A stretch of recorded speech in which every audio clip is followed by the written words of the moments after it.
Баршаларыңызға ассалаумағалейкум. Сұмдық жағдай. Қорғаныс министрлігі департаментінің басшысы ұсталды. 20 мың ақш доллар сомасында пара алды деп күдікке ілініп отыр.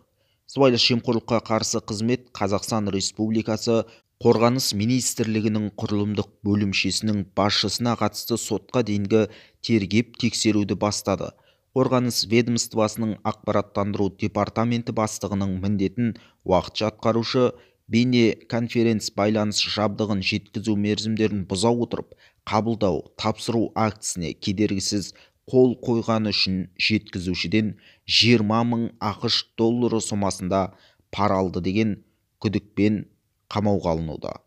Астана қаласындағы тергеу сотының санкциясы күдіктіні ұстап отыр.